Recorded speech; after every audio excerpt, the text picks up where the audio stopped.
بسم الله الرحمن الرحیم. الحمد لله و الصلاة و السلام علی رسول الله صلی الله علیه و سلم. موضوع امروز ما و شما از در درس‌های عقیده از موضوع کفر و شرک خلاص شدیم. هفته گذشته شرک اصغر خلاص کردیم، خواندیم. امروز بحث ما سر ارتداد مرتد و مرتد کسی یکی از موضوعات بسیار خطرناک است، خصوصا در آخر الزمان، در عصری که ما و شما زندگی میکنیم. عصر فتنه هاست و زیاد مردم مرتد میشن. اینال ما و شما میخوانیم که چرا مردم مرتد میشن، اسباب ارتداد چی هست. و ما و شما اکثرا حذیفه رضی الله عنه یک صحابی رسول الله صلی الله علیه و سلم بود، بازو میگفت که دیگران میبدن از رسول الله صلی الله علیه و سلم درباره نیکی ها پرسان میکردن. باز میگم من بسیاری وقتا میبدم از درباره بدی ها پرسان میکردم. چرا؟ میگه به خاطر از اینکه میترسیدم که در بدی نفتی. چون یک نفر مثلا در یک بدی مفته و دوزخی میشه، از نگاه قانونی و عقیده‌ای در اهل دوزخ میشه، لکن چون بدی رو نمیفهمه فکر میکنه این نیکی هست. و آخر زمان خطرش در اینمی است که در آخر زمان امی حقیقت ها تو سرچپه میشه، خوب بد میشه، بد چی میشه؟ خوب میشه. مثلا شما اگر ببینین، ما یک وقت که جوان بودیم پانتون میرفتیم، لباسای ما لباسای مکتب و پانتون بود. باز وقتی که در مسجد داخل میشیم ریش سفیدا بودن. 30 سال پیش این وقتایی که ما درس میخواندیم دیگه، ریش سفیدایی که در مسجد ما را میدن که ما جوان هستیم، با این قواره و با این لباس و با از مکتب یا از پانتون میایم در مسجد و نماز میخوانیم. بعضی اوقات تو یادم میامد که ریش سفید میامد، ما در سر نماز استاد هستیم، سر ما را ماچ میکرد. بعد ریش سفیدا باز که میبرم میدیم آفرین بچیم، خدا خیرت بده، زنده باشی بچیم، چطور است. بسیار ما را تشویق میکرد. یگان جایی که مثلا اگر قرآن میخواندیم بسیار تشویق میکردن، یک قدر خوشحال میشدن. یک روز ما در مسجد دی افغانان و یک مسجد پیش زیارت، یک مسجد خورترک بود، در نماز شام رفتم، من که هیچ کس در نماز پیش نشد، کس نبود که نماز بده.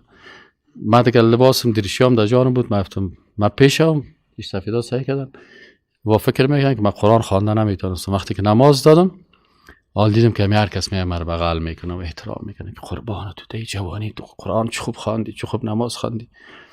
ولی برعکس امروز چه قسم شده که بسیاری جوانا وقتی که نماز میخوانن ریش سفیدا میره که لغت میزنه. یک بچه جوان میگه استاد من نماز میخوانم، پدر میاد دوادی رکوع مرکت لغت زد که لوده مردم ده مریخ رفت تو نماز میخوانی. در حلقه درس میرم دیگه شوی میگه پدرم میگه که نری در حلقه درس، اینجا که بری تو رو گمراه میکنه، سوار است تو گمراه میشی، برو فیلم هندی سعی کن. همین اکثرا جوانان با که در پانتون هستیم، جوانا که من امروز بحث میکنم در دل خدا گریان کردن.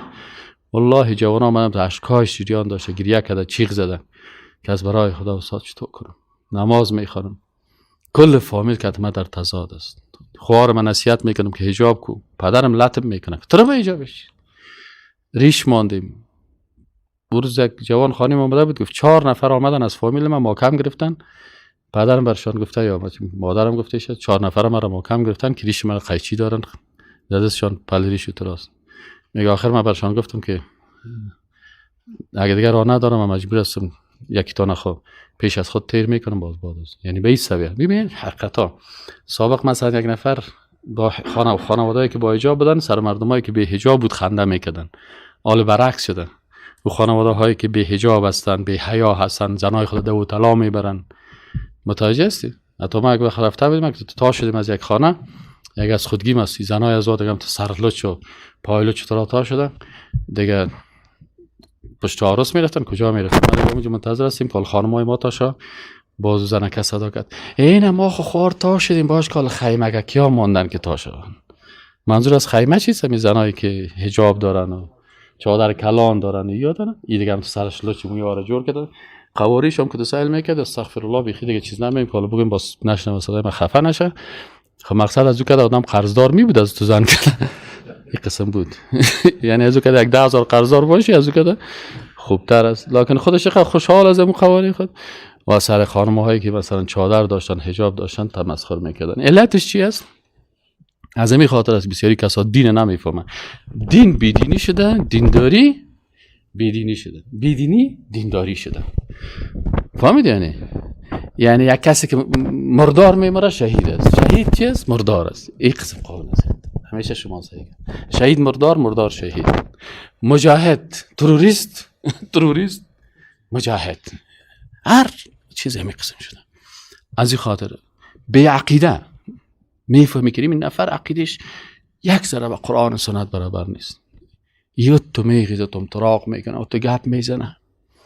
حیران سبحان الله. برش میگه می آیت قرآنه. آیت قرآن چی ترجمه کنم؟ من نیازی به قرآن ندارم که ترجمه کنم. بروز که یک کسی زنگ بزنه. من برادر این آیت قرآن این تو میگه. اصلا عربی رو گفتم میفهمی؟ اصلا من نیاز ندارم که عربی رو بفهمم. هیچ نیاز نیست. آخر نچیست. از این خاطر برادر عزیز آخر زمان خطرش است. اونم حدیث رسول الله صلی الله علیه و سلم است که الله ما و شما را حفظ بکنه. میگه صبح یک نفر مسلمان میباشه دیگر کافر میشه و دیگر مسلمان میباشه صبح چی میشه؟ کافر میشه. دین خدا به خاطر دنیا میفروشه. و امروز عصر است که بسیاری روزا قیمت درس عقیده را میخونم اتصال میکنم ناخودآگاه وضعیت بسیار خراب میشه. یا الله چی حالا سر امت اسلام تکه تکه هستن. و همین باب ارتداد شما بخوانید باز براتون معلوم میشه که چقدر مردم روزانه از دین اسلام چی میشن؟ مرتد میشه. بسم الله الرحمن الرحیم. سر از شروع میکنیم که ارتداد، خود کلمه ارتداد در لغت از رد گرفته شده. رد شدن یعنی رجوع کردن از یک طرف به طرف دیگه، بازگشت کردن. ارتداد بازگشت کردن هم میگن. و در اصطلاح چی میگن؟ میگن کفر المسلم بقول صریح او لفظ یقتضیه او فعل یتضمنه. این چی است میگه در اصطلاح؟ کافر شدن یک مسلمان است. سعی کنید بسیاری کساس به این فکر هستن، شیطان در ذهنش رو انداخته که تو که مسلمان شدی خلاص دیگه. تو که مسلمان شدی خلاص در خوندی خیرش چی دیگه. تو را هیچ کس تغییر دادن نمیتونه. در حالی که در علمای بزرگ میگن که کفر المسلمی، کافر شدن مسلمان است. خود مسلمان کافر میشه. کافر خب مرتد نمیشه. این باب ارتداد که است. میگه کفر المسلمی به قول صریح، یا قول صریح میگن یک لفظی از زبانش خارج میشه کافر میشه. یک لفظ خارج میشه کافر میشه. او لفظ یقتضیه، یا یک سخنی را میگه که او تقاضای کفر میکنه. او فعل یتضمنه، یا یک فعل را انجام میده که این فعل ایره چی میسازه؟ مرتد میسازه. مثالش بسان میه. یک گپ از دانش میبرایه کافر میشه، مرتد میشه. متوجه هستین؟ حکم ارتداد چی است؟ حکم ارتداد دو قسم است. یک حکم اعتقادی داره که این مثلا از دایره دین میبرایه و کافر میشه و امرای ابو جهل و ابو لهب و فرعون و هامان حشر میشه. این بسیار سخت است. این بسیار سخت است که یک نفر در طول عمر خود نماز خوانده، روزه گرفته، حج کرده، عبادت کرده، تقوا کرده، چقدر، و در روز قیامت وقتی که حساب میشه و امتاز اليوم ایها المجرمون، ای مجرمون برای ما خو مسلمان بودیم، پدر ما مسلمان بود، نماز خواندیم، تو اینی کار کردی، تو کافر شدی، تو مرتد شدی، تو مشرک هستی. از دستت ملائکه بگیره ببره در پالوی ابو جهل. ابو جهل بگه اینا لالایت خود نمازم نخوان، تو نماز خواندگی که لالایت یک جای در دوزخ میری. روی آدم سیاه شد و میشه، والله میشه. شما ببینید بخوانیدش داشت. این بسیار خطرناک است، بسیار خطرناک است.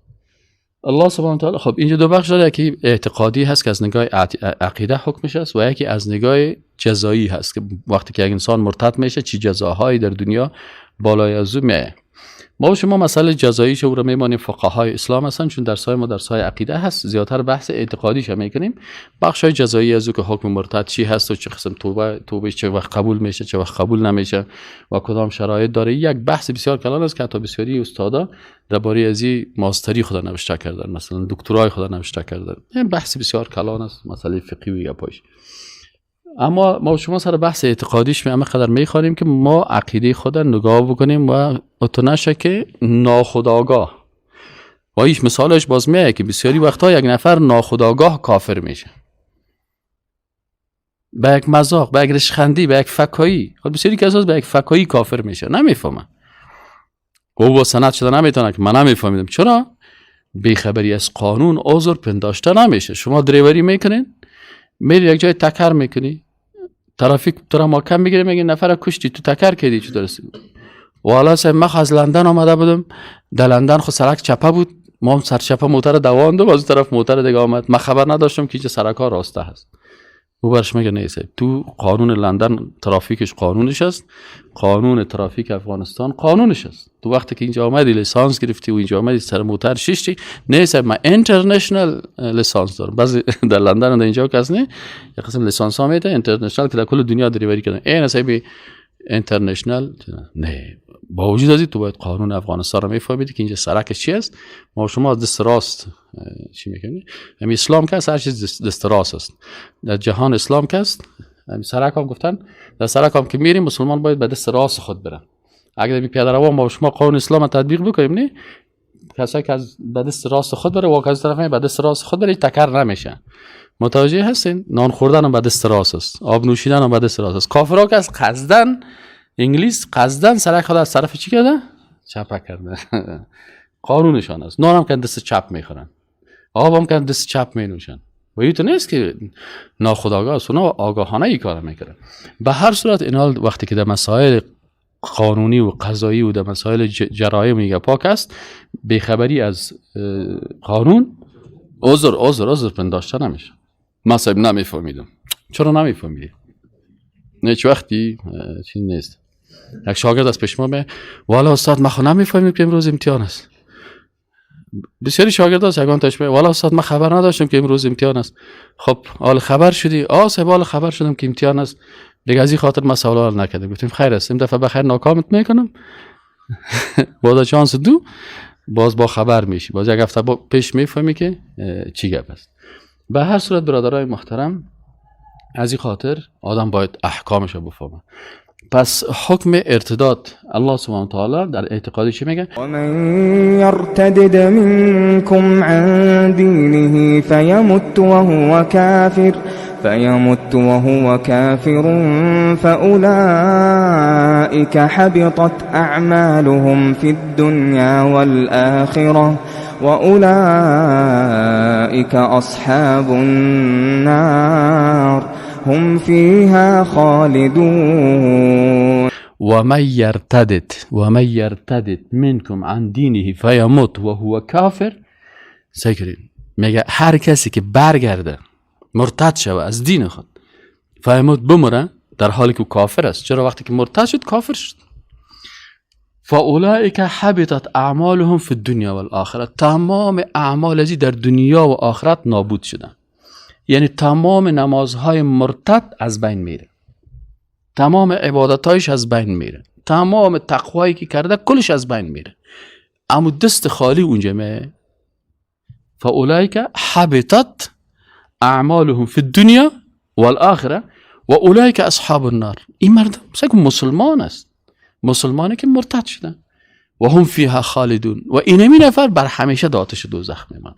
این جزایش است. یعنی سبحان الله شما سعی که این آیت صریح قرآن سوره بقره آیت 217. خب چه وقتی یک انسان مرتد میشه، این علما گفتن شرایط داره که هر کس ما مرتد گفته نمیتونیم. اول شرطش که مسلمان باشه. در صورت که یک کافر کدام عمل کفری میکنه او را ما مرتد گفته نمیتونیم، کافر است. پس مسلمان مرتد میشه. دوم شرطش که بالغ باشه. اگر یک طفل یک کار غلط را میکنه پس بالای از او حکم مرتد نمیکنیم، چون او در سن تکلیف نیست، مکلفیت هنوز نداره. سومش عاقل باشه. اگر یک دیوانه به اساس دیوانگی مثلا میره قرآن شریف در میته، دیوانه هست، پس اون ما مرتد گفته نمیتونیم به خاطر ازی که مرفوع القلم است. مرفوع القلم یعنی دیوانه کس بالای از او چیز نمیشه. دیگه چهارمی شرطش است که اختیار داشته باشه. یعنی اگر یک نفر یک سخن کفری را با اساس بی اختیاری، یعنی بی اختیاری چی معنی؟ مثل که عمار ابن یاسر رضی الله عنه را کفار گفتن که یا کلمه کفر بگو یا میکشیمت، و در اون لحظه که هیچ اراده نداره و از مجبوریت کلمه کفر از دانش میبره، باز این مرتد نمیشه در صورتی که قلبش مطمئن به چی باشه؟ به ایمان باشه. این چیز یعنی در حالت اکراه حکیمه. خب این موضوع دیگه که سرش بحث میکنیم اسباب و عوامل ارتداد است. کدام اسباب است که انسان مرتد میسازه؟ و این بسیار خطرناک است که این عوامل بسیاری کسا نمیفهمن مرتد میشن. یکی از زیر سرش توقف میکنیم. سبب اولش است دسته های کفار است. همیشه کفار دسیسه جور میکنن و هدفشان این است که این مسلمان باید مرتد شود. آیت قرآن چی میگه؟ الله سبحانه وتعالی میگه وقال طائفة من اهل الكتاب آمنوا بالذي انزل على الذين آمنوا وجه النهار واکفروا آخره. یهودی آمدن گفتن بیاین یک چال جور میکنیم. این چال ما چی است؟ که میایم یک تعداد یهودیا در اسلام داخل میشیم صوبکی میایم میگیم ما مسلمان شدیم و این ما کلمه خواندیم و این واکفروا آخره. در آخر روز چی میشیم؟ کافر میشیم. لعلهم یرجون، تا او مسلمان های بی عقل و بی فهم و جاهل گپای ما را وقتی که بشنوه میگه اون پروفسور فلانی، اون دکتر فلانی، اون انجینیر فلانی، اون سمینی مردم ها آمدن مسلمان شدن و چی شدن؟ اون دیدن که در اسلام خوبی نیست، کافر شدن. پس این برنامه هست. برنامه است الله سبحانه و تعالی 14 قرن قبل بر ما پروژه های یهود معرفی میکنه. سگ آیات قرآن مثل کمیل دستی باشه. یک نفر که انسان ما مسلمان شدیم، دیندار و فلانی بودیم و حالا ما خوب مسلمان بودیم، خوب نماز میخواندیم، خوب عبادت میکردیم، بعضی اوقات ولی باز ما رفتیم خوشمان آمد، باز دیدیم که این نقصه داره باز ما هم ترک کردیم. ما ریش مانده بودیم، بسیار خوب تقوا داشتم، فلانی داشتم، باز درست. اینه الله سبحانه و تعالی میگه که این دسیسه کفار است، فکرتان باشه مسلمانا که شما را بازی نده. دوم سببی که بسیاری کسا پس دسیسه های کفار است که بسیاری مردم ها را از طریق دسیسه ها چی میسازن؟ کافر میسازن. وقتی که پیشش میای دلایل میگم خب تو مسلمان شدی، نماز میخواندی، مسجد میرفتی، قرآن خواندی، باز چی شد؟ باز والا این نقصه یافتم، این نقصه یافتم. این انسان های بیچاره میگه والا راست میگه، یا هم کتش کافر میشه. از این خاطر بسیاری وقتا سکولرها، دموکرات‌ها، کمونیستا متوجه هستین، یهودیا، نصرانی ها در برنامه هایشان در فیسبوک ها در اینجا اکثر از که هستن چی هستن؟ مردم با دسیسه خود کافر میسازن. نمیگه من کافر هستم، میگه من مسلمان هستم، منتها ای آیت قرآن ها هست، ای صحیح بخاری، ای ناصحیح هست، ای بدرد نمیخوره، ای حدیث که هست ای بدرد نمیخوره، ما یه حدیث نمیگیریم. اینالو او فکر میکنه بالا. دوم چیه؟ سبب دومی ضعیفی ایمان است. یعنی بسیاری کسایی که چی هستن؟ ایمانشان ضعیف است. ایمان ضعیف چی معنی؟ که یک همه امتحان آمد، طبعا وقتی که انسان ادعای ایمان میکنه، کسی که ادعای ایمان میکنه معنیش چی است؟ یک ادعای بسیار بزرگ کرده. مثلا شما میخواین که در محکمه برین و ادعا بکنین در یک محکمه که مثلا مالک 10,000 جریب زمین هست، از تو سند میخوای، از تو شاهد میخوای، از تو دلیل میخوای، حالا یک نفر میخیزه ادعا میکنه که من مسلمانی هستم که تعهداتی که در کلمه طیبه لا اله الا محمد رسول الله قرآن قبول داره. الله چی میگه؟ میگه احسب الناس ان یترکوا ان یقولوا آمنا و هم لا یفتنون. آیا مردم اتو تصور میکنن، اتو گمان میکنن که اونا امی قسم ترک شون یا بگن که ما ایمان داریم و هم لا یفتنون و یا امتحان نشن، سختی ها را نبینن. مثل این علاقات درس ما شما بسیاری کساس می الله سبحانه و تعالی چی میگه؟ میگه که چی است؟ احسب الناس ان يتركوا ان يقولوا آمنا وهم لا يفتنون ولقد فتنا الذين من قبلهم فليعلمن الله الذين صدقوا وليعلمن الكاذبين. که آیا مردم اتو گمان میکنن که حسب الناس ان یترکوا ان یقولوا آمنا و هم لا یفتنون، که امتحان نشن. ولقد فتنا الذين من قبلهم، الله میگه پیش از یا بسیار مردم از سخت امتحان کردیم. ولقد فتن الذين من قبلهم فلیعلمن الله الذين صدقوا ولیعلمن الكاذبین. باز اونجا الله صادق کت کاذب تفکیک میکنه، کی راستگوی است و کی دروغگوی است. این حال راستگوی و دروغگوی از چی معلوم میشن؟ از امتحان معلوم میشن. راستگوی و دروغگوی از چی معلوم میشن؟ از امتحان معلوم میشن. حتی در بعضی آیات میگه که نفر استاد میشد و کافر میامد، ات یک شمشیر در فرقزی میزد که امی دو توتا میشد، دستایشون عره میکدن یا یک قسم چیزها جور کرده بودن که اما تو کش میشدن، امی گوشتایشون در امو شانه های آینی پوستایشون جدا میشد. امتحانات است. حتی یقول الرسول والذین آمنوا معه متی نصر الله. مسلمان در حالت بسیار سخت سرشان امتحان می. اون مسلمان که در اینی حالت امتحان که سرش آمد، سختی سرش آمد، اینی باز آدم صادق و کاذب معلوم میشه. اما بعضی کساست که اگر برش غوری پلو ماندی، باز اگر آمد بر استاد دایی صاحب یک قاب گوشت اضافگی بیارین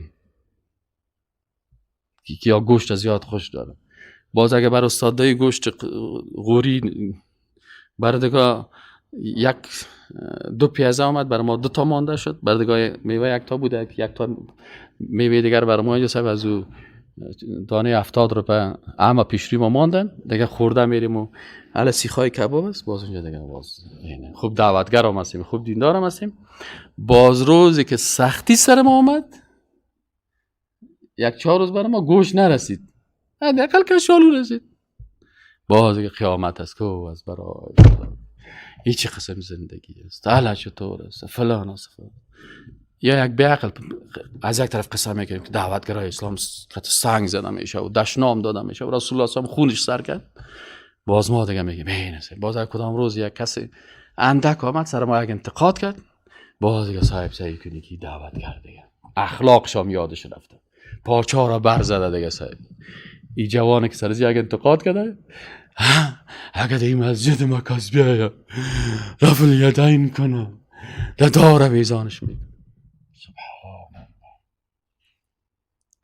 باز این فتنه که یادی یک کلمه اگر پس بازی که تو در صف جهاد میری و در صف هجرت میری و بمباردمان میشی و دشمن ها سرت پیسه میمانه و هر کس استاد دایره گیر کرد صاحب $200,000 برش جایزه مون، باز اونجا صاحب که در تشناب هم که میری تا وضو گرفتن در سر استنجا که مثلا 6 تا طیاره بی پولوت سرت بم بنداخت، باز اونجا ایمانت معلوم میشه که اگر نیک باز گفتی نه صاحب حالا بسیاری کساست دیگه، همین بسیاری کساست اندکه که یکم که سختی در جهان اسلام سرش آمده، کجا رفته؟ آلمان رفتیم. کجا هستی؟ فرانسه هستیم. و اونجا 100% حاکمیت طاغوت قبول کرد، کل نظام کفری را قبول کرد. اونجا در روی سرک شام کفر است، در روی سرک هم که میری تا که مادر اولادای 6 تا مردکه را تا که 6 تا مردکه را عورت غلیظه و خفیفش سهل نکنه، شب خانه رفتن نمیده. تو در آلمان و در فرانسه و در امریکا زندگی میکنی و باز میگی مادر اولادا چشمای خدا چی کرده؟ حفظ کردن. تو خود چشمایت حفظ است، در روی سرک حفظ کردن نمیتونی. فیلم‌ها و خبرنگارا و چه چیزایی این حال چی هستن؟ اینه باز حاکمیت طاغوته. الله میگه این مردما هستن باز که چند روز تیر کردن، باز که سر هر حکم اسلام چی میکنن؟ انتقاد میکنن که مسلمان ها ترسن، که مسلمان ها ترسن. اصلا سر مسلمان انتقاد نمیکنی. تو وقتی که ریش دشنام میتی، یک وقت همی حکومت طالبا بود، بعد از حکومت طالبا حکومت جدید آمد. حکومت جدید که آمد دیگه البته مسجد پانتون هستم کسی نیست که در مسجد لیلی نماز جمعه را بده. من رفتم اینم لنگی سیاه من پوشیدم و در مسجد هم رفتم کتریشم. یکی میگه که من لنگی چطور است، یکی میگه لنگی رو دار ویزان میکنیم، یکی میگه صاحب ریش چطور است چرا است. آخر ما اونجا رفتم گفتم مرخ یک رو دادم سرم منبر بالا شد، من گفتم لنگی رسول الله صلی الله علیه و سلم است و ریش پیغمبر است. هر کسی که لنگی و ریش بد میگه اون طالب بد نمیگه، او گفتم رسول الله صلی الله علیه و سلم دشنام میده، کسی که لنگی بریشه دشنام میده و مرتد است و کافر است و از دین برآمده. باز که نماز خلاص شد یک دو تا گفتم کسایی که پتلونکارا پوشیدن، ما که شما پتلون پوشا را چیز نمیگیم که کل عورتت معلوم میشه. تو بگی که این پتلون کاوبای سجده کو پشت سر تا قطعه بگی باز در فیسبوک پر تو خودت سعی کن که تو حالت چیست. ما تو رو چیز نمیگیم. تو خودت که عورتت کلش فقط بگی رنگ کردی، تو باز آمدی سر ریش و سر لنگی و سر فلان گپ میزنی. باز از این بود که چی شدن یک دو سه تا دوری اولی که برآمدیم که استاد چطور شدن، یک دفعه می جوانای بدخشان هستن، تخار هستن و پنجشیر هستن، یا همین جوانای مسلمانی که بدن یا آمدن که فلاح کسون استاد چپس سایل که نگی نمیاله بعد ما کاتش میفهم کارش کی میای چی میکنه. از همین صاحب استاد شدن. صاحب گفت استاد از خود ما هر چی که گفته خوب کرده که گفته. باعث دانایشان وازمن اینا می نفرایی که سر ریش تمسخر میکنن، اینا می نفرایی اصلا که جهل است متوجه هستین؟ ضعف ایمان است. سر ریش تمسخر میکنن، سر لنگی تمسخر میکنن، سر حجاب تمسخر میکنن، بدون شکی کافر میشه، بدون شکی مرتد میشه، بدون شکی میشه. چرا؟ یا خو شعائر اسلام است و من یعظم شعائر الله فانها من تقوى القلوب. تو باید نه ریش تکل میکنی خودت میفهمی گناهیت، اما سر ریش مسخرگی نکن، ریشخند نزن. یکی عیب ریشکلی همی هست. علما میگن که همین ریشکلی که آدم به گناه میکشونه، میگه چرا که دوامدار که ریشکل بودی باز ریشدار بعدت میایه. حتی تو که ریشدار که باش از اون میترسه. صحیح نه؟ یعنی او از چهره پیغمبر صلی الله علیه و سلم چی میکنه؟ میترسونش. از این خاطر ریشکلی خودش اگرچه خود ریشکلی خود گناههای زیاد داره، تشبه با کفار است، تشبه با زنها هست، هر دفعه که ریش خود کل میکنه یک دفعه لعنت الله سر از اون نازل میشه. یعنی خب باید آدم بفهمه لعن الله المتشبهین من الرجال بالنساء. هر مردی که خود با زنها مشابه میکنه لعنت سرش، و هر دفعه که ریش خود کل میکنه سرش یک لعنت الله میه. و لعنت چی است؟ طرد از رحمت الله است. خب این خودش میفهمه، لعنتش میفهمه، اما گناهگار میشه. اما اگر باز رشخند میزنه، تمسخر میکنه، بد میبینه، بازی چی است؟ این باز حتی گپش ارتداد میکشه. دیگه ولنبلونکم، الله سبحانه و تعالی چی میگه؟ ولنبلونکم، و حتما ما شما را امتحان میکنیم، حتی نعلم المجاهدین منکم والصابرین و نبلو اخبارکم، تا که ما معلوم بکنیم کدام شما مجاهد حقیقی هستین، کدام شما صابر حقیقی هستین و خبرهای شما حقیقتش درک شود. و علیکم السلام. باز ملائکه بیان شهادت بدن که اینی انسان مؤمن حقیقی است، اینی مجاهد حقیقی هست، اینی صابر حقیقی است، اینی عقیده درست داره. این چه وقت معلوم میشه؟ وقتی که امتحان است. عرب ها میگه یوم الامتحان یکرم المرء او یهان. در روز امتحان است با انسان چی میشه؟ اکرام میشه یا توهین میشه. از این خاطر بسیاری کسا هستن که تا که امتحان نشده بسیار خوب نماز خوان است. امی یک روز که امتحان شد با 360 درجه سعی کنی. یگانه که میگه تو قطق زده میره، چیغ میزنه که دنیا را چیغایش گرفته. ما بسیار کسا رو دیدیم حرکت ببینید که تا بده و که بالا بده و استاد شما خواهید مسلمان نیستین، استاد خود شما چطور هستین؟ خب صحیح تو صحیح مسلمان مانیم چه؟ باز این مجرد که اگه امتحان شده باز که سایلش کنید 360 درجه دیگه. نه صاحب تشنج نکنین، نه صاحب گپ نزنین، نه صاحب در سای روز جمعه نمیم، نشه کدام دوستا از برادرای جاسوس اینجا تشریف داشته باشه. برادرای جاسوس لعنت خدا سرشان در جلسه یک دو تاقمی باشه، لعنت الله سرشان. انشالله در روز قیامت از زدن کنه باز دواندن زیاد میکنه میشن انشالله. آلخ ببرن اونجا باز اخبارش فهمیدی؟ اینا صاحب چی گپ است؟ والا صاحب کس نباشه، والا کدام گپ نباشه، والا صاحب باز کس نبیه فلاش. در حالی که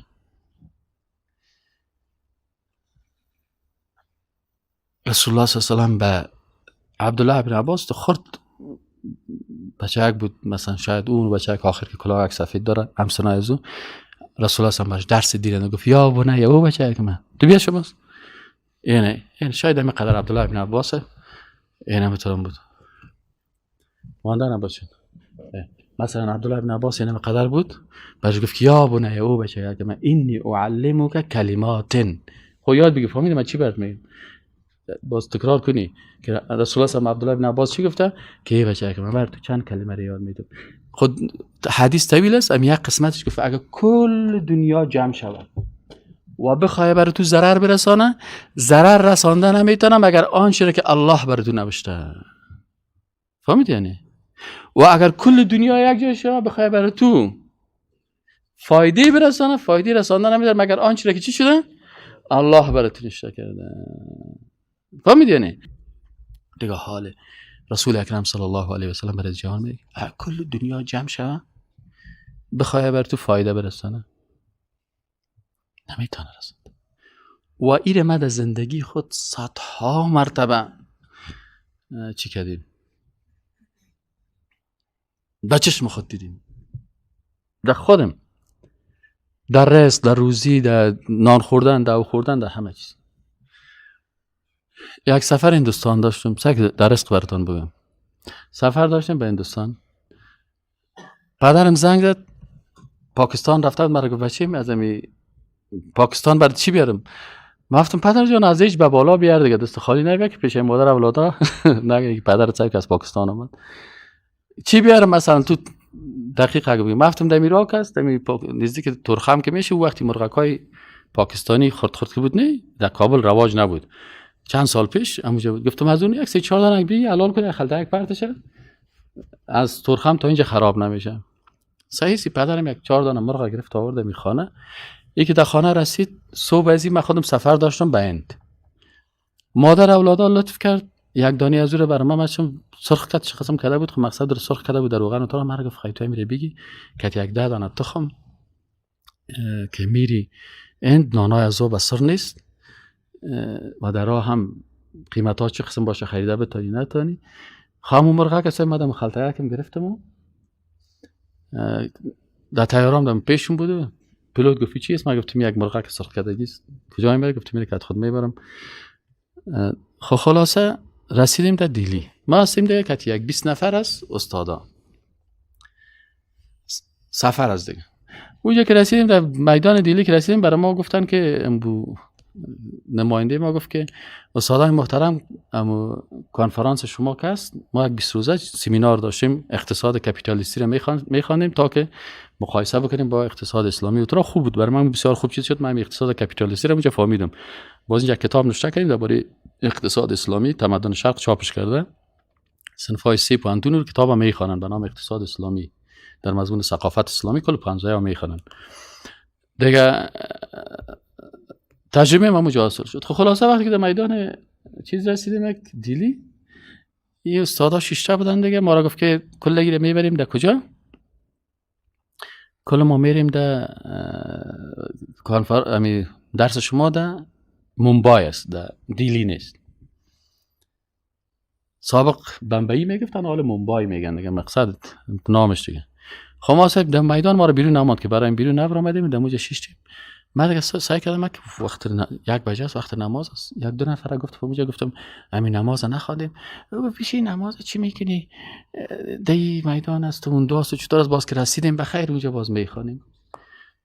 خاکی یار سعی کردم میخواستم بعد که در دلم که نماز بخونم مرغ کم میکشم این بین یک لقمه کل ما میخوریم من دیوالا هستیم.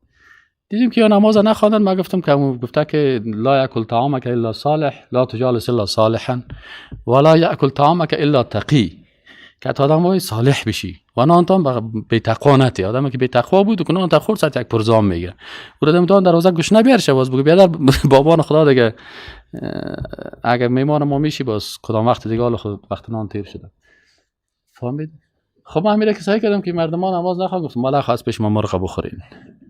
خودم تو خپک هم یک راه نزیره کشیدم میرفتم نماز ما رفتم خانم همین لقمه رو میخوردم میره خوردم و خلاص شد دیگه. کلشان دو گوش نشیشته بودن. گفتم زارا بخورین.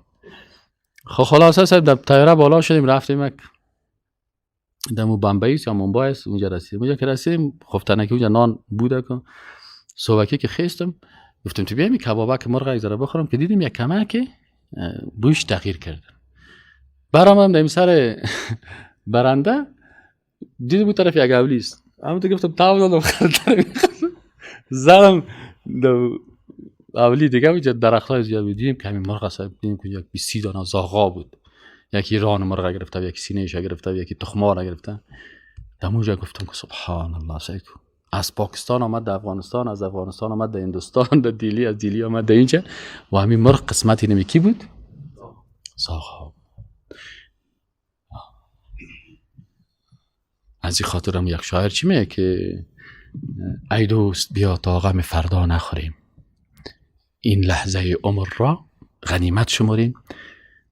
فردا که از این دایره نه، یک چیز دیگه هست که غم روزی مخور، بر هم مزن اوراق دفتر را، که خالق پر کند پیش از طفل بستان مادر. عزت نگوین که عزت خدای مجوسی هست، حرام است نگوین که خالق پر کند. خود یگان شیرای شرکی رو ترمیم کنین. خب خدا زدیشن نمیفهمه، شعر یاد داره عقیده یاد نداره، در درس عقیده اشتراک نکنه، زیاد وزن قافیه خونده. فهمیدین؟ آل بسیار سال شاعرها کمونست، کتا کمونست هست شاعر هست، همه بسیاری شاعر هست، خوب شاعر هست، خوب وزن قافیه فلان، اما کافر است، شعرهای کفری میگه.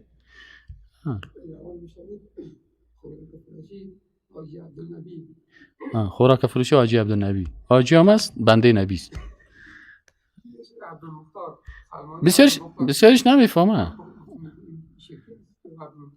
نمیفهمه اکثرش. او به خاطر از این نمیفهمه که نمیال دانالد سرک نمیال چند تا بی کش استاد است، اینجا بفهمه که درس عقیده است نمیایه. بازم چی میگه استاد همین معذورات چطور هستن؟ گفتم ما معذور هستیم، ما در مسجد آمدیم 6 ماه برات درس عقیده میدیم، تو قرار نمیشه ششتی فکایی میگی، باز روز آخرت دی بچهای جوانم بخیزن پیش الله استاد جان و تو باز معذور هستی. این بیچاره دمیال بسیاری وقتا در حلقات درس ما کس میگه ما صاحب از لوگر آمدیم، یکی دیگه میگه صاحب ما از کمپانی آمدیم، یکی دیگه میگه صاحب ما از سیسی خیرخواه آمدیم، یکی میگه ما از فلانی منطقه شمالی آمدیم. او بیچاره دیگه این منطقه کسی از موتر نداره، همین هر کسی که اینجا میاد بسیار سختی و خواری و بیچارگی و زحمت میه، یا میگه امتحان الهی است.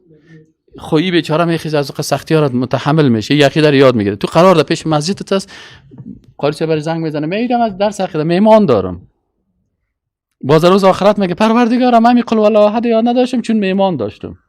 میگه تو که میهمانت برو در دوزخ. دیگه خال مفت خونه دیگه که هر کس.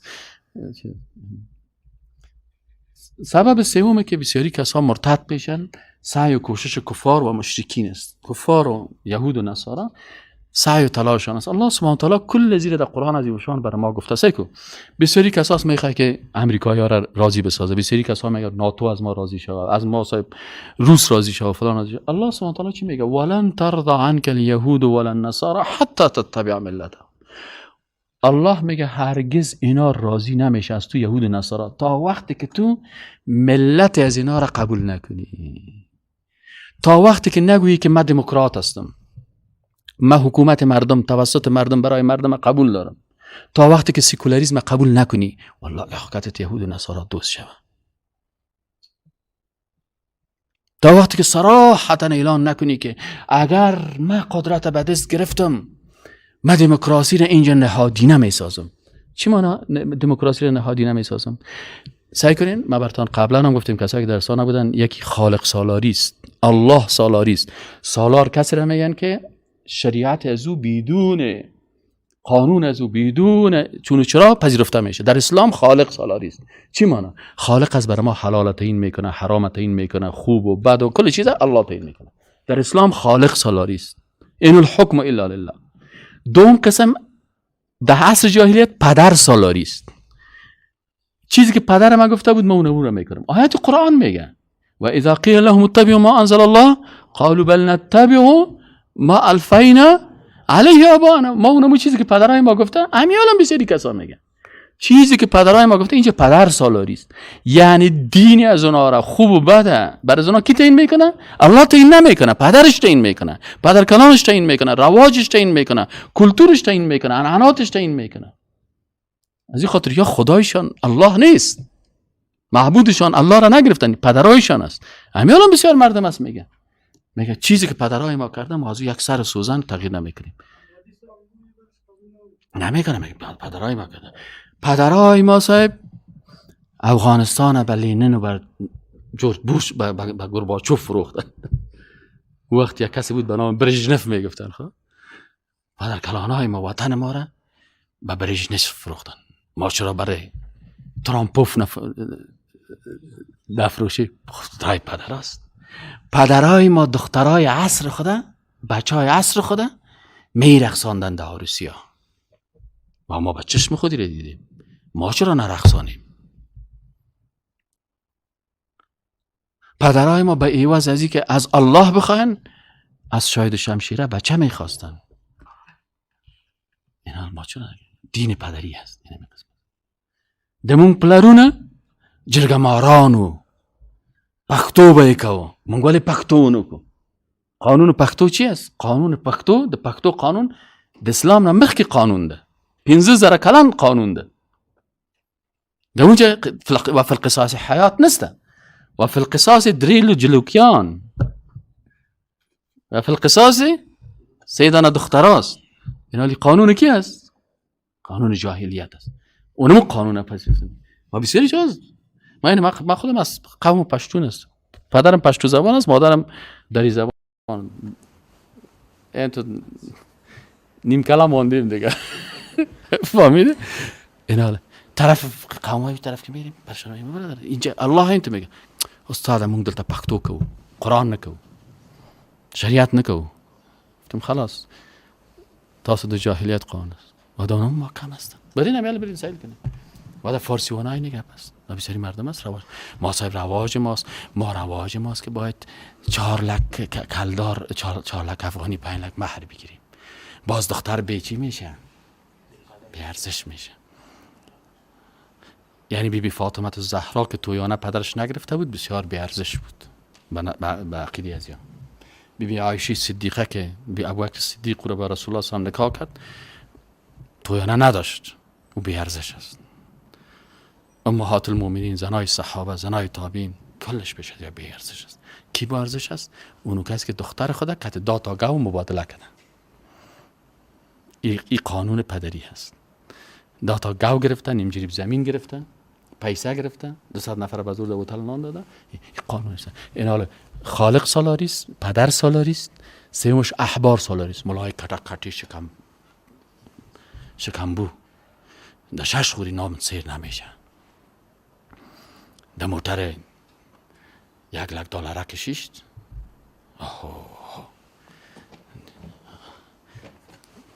در اسقاط تمام روز بیچاره صدی گرفته، پنجه‌ای گرفته. نه آن امریکایی برش عوض اسقاط، یعنی میگه اسقاط دبل برات میدم $. بازی دین خودم میفروشه. به خاطر دین خود دین میفروشه. به خاطر 100 روپیه آبروی رسول الله صلی الله علیه و آله میریزانه. تو خود مسند رسول الله صلی الله علیه و آله شیشتی. در مسند سکو الله چقدر عزت داده والا ما را. گفته شما مسند رسول الله 3 پایه بالا میشینن. اگر وزیرا و مردمای تجارای بزرگ بیاد کجا میشینه؟ در پایین میشینه. الله بر ازی عزت داد. اما او چی میکنه؟ در یک جای میشینه روی خودم پت کردی قسمی یک در 50 روپیه. این حاله مشکل چی هست؟ که بسیاری کس احبار کدام کسایی بودن؟ علمای یهودی بودن که به خاطر پیسه و چوکی و قدرت آیت قرآن چی کردن؟ تغییر دادن. آیات تورات تغییر دادن. این احبار سالاری شد. حلال الله را حرام میکردن. چیزی که الله ما گفت بیادر. قرآن این تو میگه. پیغمبر این تو میگه. نه کبار علمای ما گفته که ترامپ خوب آدم است. ما خودمون کتب بسیارشان شیشت. در جهان اسلام برید دلت از مسلمان ها سیاه میشه. آل پیش تو قرآن و سنت ارزش داره یا او نه؟ چون یا احبار و علمای کتا را پرستش میکنن، اونا هم برشان حلال حرام میسازه، حرام حلال میسازه و مطابق رهبان سالاری چی مانه؟ کلانای صوفیای کتا دست داده چی که بود؟ نه ما ترک دنیا کردیم. باز اونا که میگه ما صاحب ترک دنیا کردیم، اونا آواز چی میکنن؟ و آواز حلال الله را چی میکنن؟ حرام. پیغمبر ران میخورد، صوفی صاحب ران گوسفند نمیخوره. تقواست. یعنی تقوای زیست تقوای پیغمبر که چی است؟ بیشتر است. پیغمبر سزن بعد از نماز 33 بار سبحان الله میگفت. این میگفت نه دریش خو کم ده 303 یک کاکای ما دفعه آمده بگفت برای من تعیین کرده پیر ما که 330 دفعه سبحان الله بگو.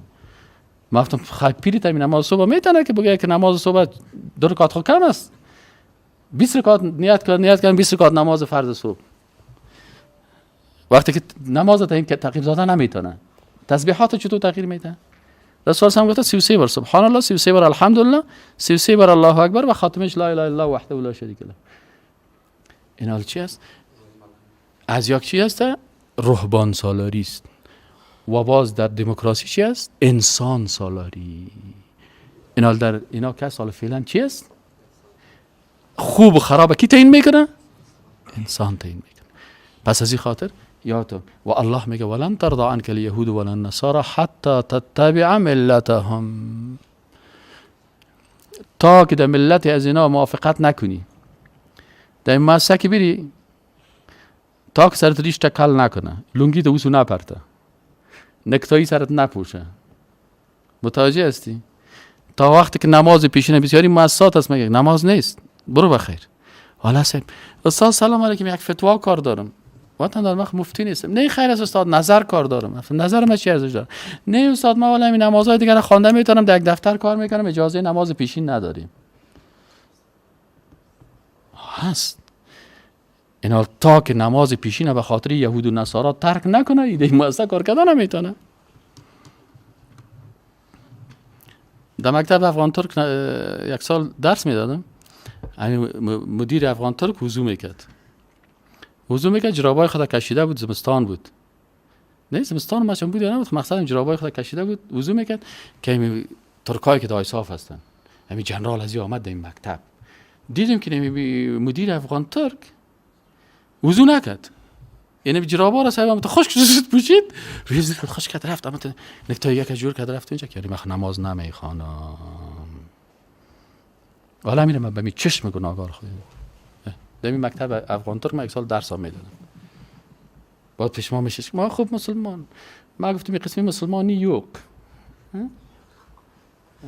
خوب مسلمان هستی باز دیر از یک اعلان میکردم بگه یک مسلمان پیدا شده بود میخواست که این تیاره امریکایی رو که یک تیاره جور کرده بود کدوم مسلمان میخواست تیاره امریکایی رو که تیاره مسلمانی بزنه یک تایش چیز کنه باز رو ترکا گرفته الله بوده بارش که یک دو تایش خب بزنه که بفهمه که هم چیه یعنی مسلمانی باز میخواست که اردوغان باشیم چطور کرد باز اردوغان چی میکنه خب دوغانش به خاطر ازی است که کدام وقتی که اردوغان باز یگان ترانه کس خان بازی دیگه زناور گریان میکنه طلع بدر یک 20 تا زنا دیگه تو خوب سرخی سفید کدگی دیگه طلع بدر میخونه زنان دیگه زنای ترکی و چشمای سوس و مویای زرد خدا نصیب کنه و اینطوری او بر اردوغان صاحب طلع بدر میخونه باز اردوغان دیگه بر ازا گریان میکنه او خدا باید کجایش گریان میکنه عاشق شده گریان میکنه تو خوشحال هستد این مسلمان درجه یک باز این مسلمان درجه یک هیچ تیاری ازی با تیاری امریکایی فرق نداره و مسلمان ها رو بمبارد میکنه باز این مسلمان های ساده لو که هسته که باز این دیگه اون یک گریانک فقط در افغانستان صحابه را دو بزن باز یک گریانک عمر رضی الله عنه دو بزن باز یک گریانک مردم این ملا ایرانی که هست نه بی بی فاطمه در خانه شیشته بود عمر در آمد او رکت بک زد تینگ تینگ تینگ تینگ تینگ گریان میکنه حضرت علی رضی الله عنه اما تو آدم بود که یک کس میاد در خارج زن شکت بک سال میزن قرار شیشه دیگه سنش سایل داره باز دیگه گریان فقط گریان کن گریان الله سبحانه و تعالی میگه ولا یزالون یقاتلونکم حتی یردوکم عن دینکم ان استطاعوا کافرها همیشه میخواد که با شما بجنگن تو صلح اعلان کنی بسیار صلح کردن فهمیده یعنی الله میگه ولا یزالون یقاتلون بسیاری کسایی که کافر میشه آیات قرآن نمیپذیره الله میگه همیشه. یزالو چی معنی لا یزالونه؟ کسایی که صرف نحو را خواندن. ولا یزالونه یعنی به شکل همیشگی. یقاتلونکم حتی یردوکم عن دینکم ان استطاعوا، تا که شما را از دینتان شما را مرتد بسازن.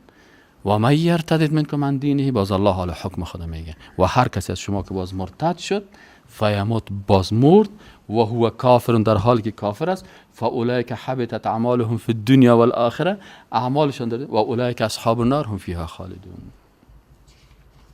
در آیت دیگه قرآن است که میگه یا ایها الذین آمنوا ان تطیعوا فریقا من الذین اوتوا الکتاب، اگر شما از یک گروه اهل کتاب هم پیروی بکنین، یا از یهود یا از نصارا یا از این مردمایی که خود یهود و نصارا میگیرن سکولر هستن، دموکرات هستن، کمونیست هستن، ماتریالیست هستن، ایدئالیست هستن، اگر از یا شما چی کنین؟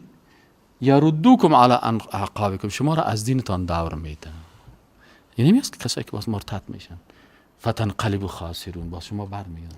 در آیات دیگه قرآن میگه که چقدر آیات قرآن در عبارت است. از ما و شما چی مشکل است که کل هم و غم ما نمیدیم یک آیت قرآن ما کم کردیم و اقیموا الصلاة، نماز بخوانید، و مما رزقناهم ينفقون. او برادر این آیت قرآن هم خوب بخوان، این هم بخوان، به خاطر ازی که باز بسیاری کسا را کسل کنیم تو لق لق سایل میکنه. خب ما را میگی ما را میگی مفتم نیست، نه ما را گفتیم نه گشتم، ما تو قرآن خواندیم. نه استاد بی کل گپایتون متوجه ما بود.